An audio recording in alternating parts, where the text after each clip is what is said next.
నేడు హైదరాబాద్ ఎల్బీ స్టేడియంలో yoga count down పాల్గొన్న మాజీ ఉపరాష్ట్రపతి వెంకయ్య, గవర్నర్ జిష్ణుదేవ్ వర్మ, పలువురు నాయకులు.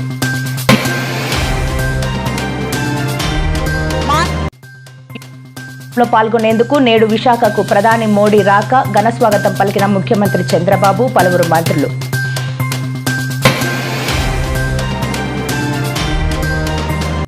ఏపీ మాజీ సీఎం జగన్ పై నారా లోకేష్ సంచలన వ్యాఖ్యలు. చంద్రబాబు తలకుచ్చుకుంటే జగన్ 2 నిమిషాల్లో జైల్లో ఉంటారు అని వ్యాఖ్య.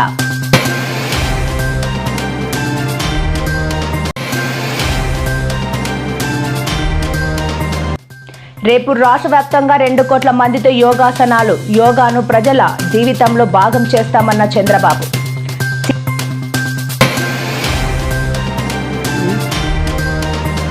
సీఎం రేవంత్ రెడ్డిపై సంచలన వ్యాఖ్యలు చేసిన మాజీ మంత్రి ఎమ్మెల్యే హరీష్ రావు. రేవంత్ రెడ్డి చేస్తున్న ద్రోహానికి ఊరి తీసిన తప్పు లేదు అని మండిపాటు. మావోయిస్టు ప్రభావిత ప్రాంతాల్లో నేడు కొనసాగుతున్న బంద్. విస్తృతంగా తనిఖీలు చేస్తున్న బలగాలు.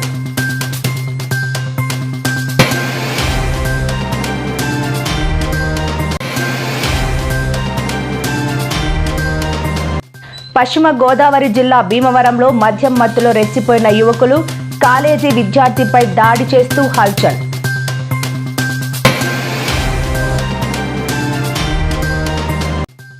బ్రిటన్ మాజీ ప్రధాని టోనీ బ్లెయిర్తో సీఎం రేవంత్ రెడ్డి భేటీ. రాష్ట్రానికి సంబంధించిన పలు కీలక అంశాలపై చర్చ.